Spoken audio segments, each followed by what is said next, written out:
Hey there everyone, welcome to another TRC Shave and Chat video. My name is Brian, and in today's video we're going to be featuring House of Mammoth's Almond Leather soap along with the matching balm. I am going to be using a Gillette Fatboy vintage razor, adjustable. This is from 1959 and is an E3 on the date code. For a brush, I'm already lathered up in the bowl here, but I use a Simpson Trafalgar T3 brush. And so let's wet the face and get right into the shave. Hope everybody's having a good day out there. This is one of several Mammoth scents that recently kind of re-dropped and is available here on the TRC website. I think this dropped along with Mood Indigo, Tobacconist, and Huga.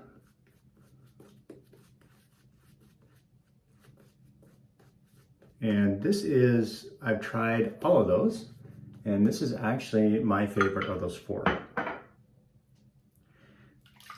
And the scent strength on this is not real strong.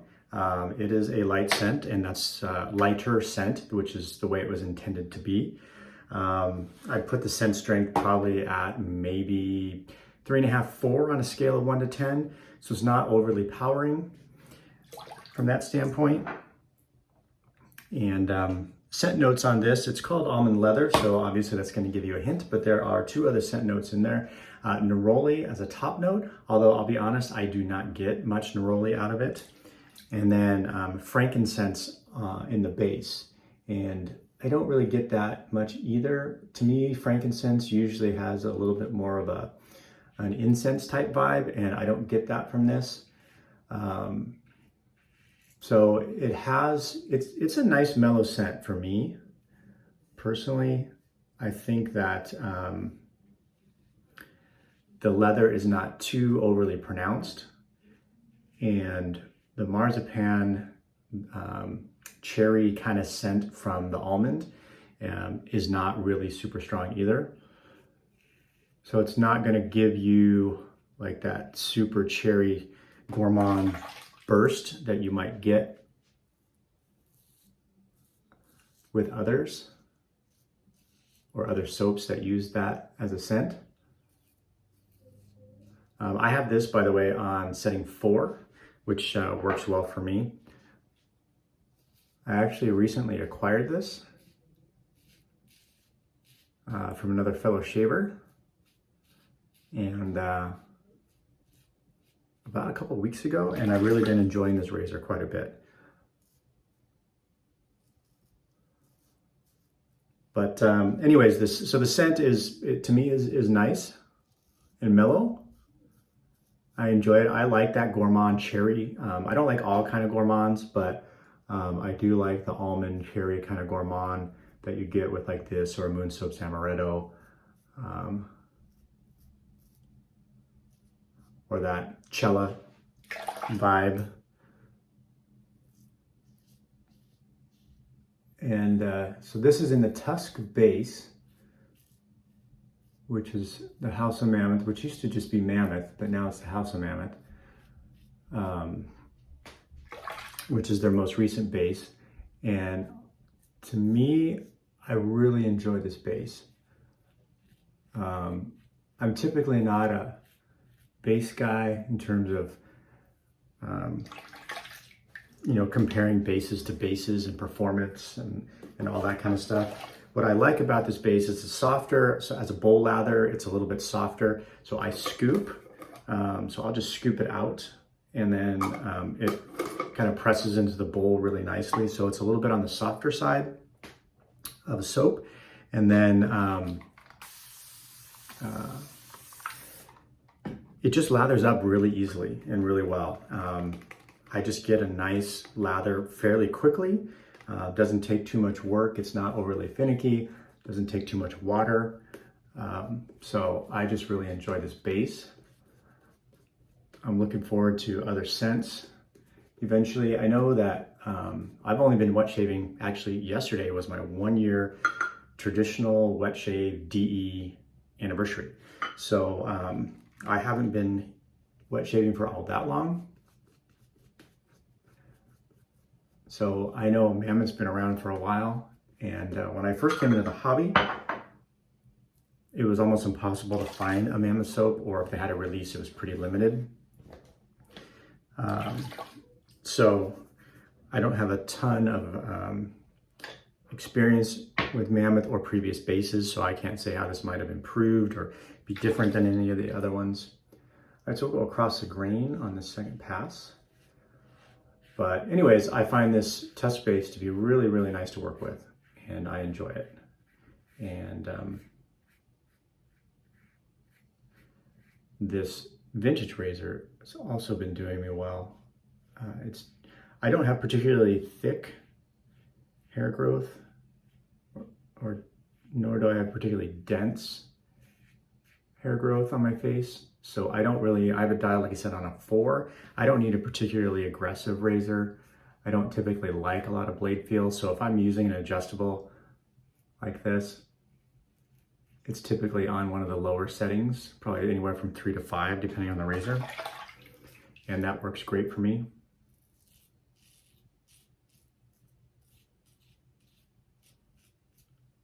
When I first got into wet shaving, I saw a lot of guys have vintage razors. And I was always kind of interested in them, but I didn't pull the trigger until recently, but man, I'm glad I did. I just kind of had this perception in my head that something made that long ago wasn't going to be as good as something made more recently or modern. But when you think about a razor design, I mean, yes, there's, oops, I accidentally messed with the adjustment here. When you think about a razor design, I mean, you can make it look aesthetically different or shape the top cap differently or whatever, but I mean, the principle is the same, right? At the end of the day, you have to have a top cap and a base plate of some sort, whether you have a 3-piece or 2-piece or 1-piece razor and a handle. So technology's changed a lot in terms of the metals and everything used, but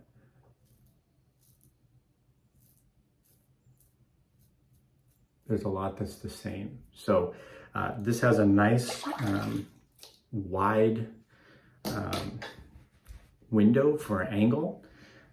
So you don't have to be like really dialed in specifically to a set angle like some razors. So I like that. And I have a spot right here that I don't know if I had a blemish I kind of got right there. By the way, this is just this water. I picked this up watching some other channels, and I just picked it up on Amazon, and it's just full of water. I just find it disperses water on my face between passes in a nice, more even way than just splashing my face.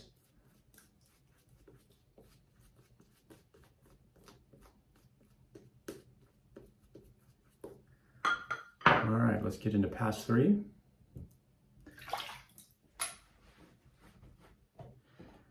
And against the grain. So again, I'm just going to keep it on the same setting the whole shave. That works. It's pretty efficient, even on the 4 setting.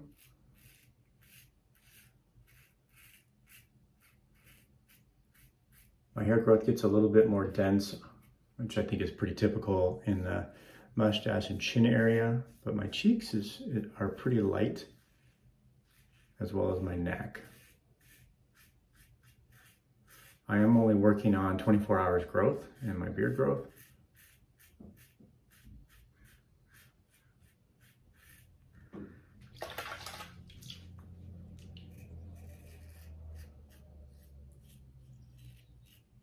Yeah, so there's a lot of other House of Mammoth scents that I've seen Shave of the Day pictures for on Instagram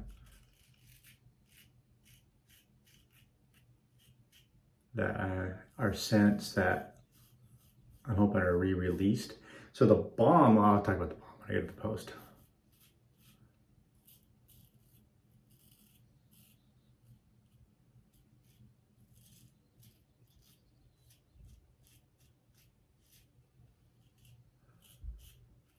And the Nacet Blade currently is my go-to blade.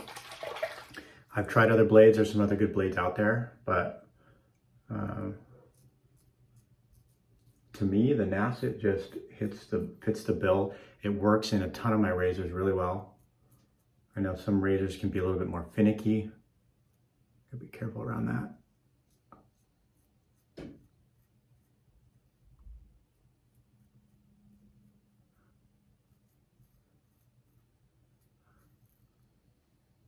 A little blemish there. Anyways, I know some razors can be a little more finicky in terms of some blades work better in some razors for some reason. On this third pass on my neck, it's kind of a cleanup pass for me.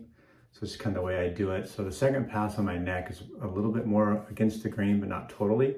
So I have some hairs that grow in some odd directions. And so for me, this is kind of my cleanup pass on my neck.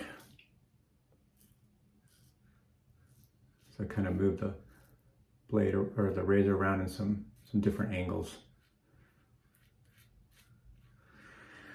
All right, 3 passes down. So I'm gonna rinse my face and we'll get into the post here. I got some lather on my nose there.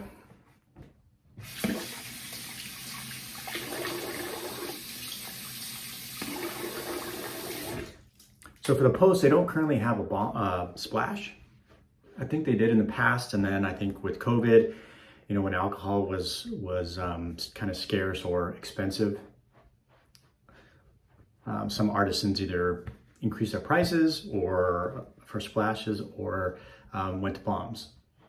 And so I think one of Mammoth's issues previously, as far as I understand it, was production. So not only were they putting out stuff, but they were just putting it out in limited quantities, and I think they just had production limitations. So ultimately, they ended up partnering with Chicago Grooming Works, or grooming company, which was formerly Oleo Soaps, or Oleo Grooming Company, and they partnered. So Ben from Mammoth partnered with Vida from Chicago Grooming, and so Chicago Grooming is making the balm, and Mammoth is making the soap. I think that's how that arrangement is. So they're getting more production out there, although they did kind of run through a bunch, but they have just recently restocked. So this is a balm. It's a very nice balm. I'll give it a shake. Kind of cool bottles, by the way. I like the bottles they've chosen. And it's a pretty thick balm, so it's not a thin balm for sure. So you don't need a whole lot of it. In fact, I probably had too much anyways, but it's a very nice balm. Rubs in fairly easily, fairly well. And again, I get the scent. I don't get any neroli on the balm either. I don't get too much frankincense, which again, I think for me, I feel like it can get a little earthy, a little herbally. But I definitely get the leather, but it's not an in-your-face leather. I definitely get the marzipan cherry, again, not an in-your-face cherry gourmand scent. So it's just a nice balance, a nice, again, light on the scent strength. So if you're looking for something mellow and a little chill, a little leathery with a little bit of marzipan, almond, cherry thrown in there, this could be your vibe. And that wraps up today's shave. Hopefully you enjoyed the video. Again, my name is Brian. I also have my own YouTube channel called The Wet Shave Experience. I'll link it below. So if you haven't checked it out already, I'd really appreciate it if you come over and check out my channel as well. And I'll see you soon, both on my channel, hopefully, and on the TRC channel. Have a good day, everybody.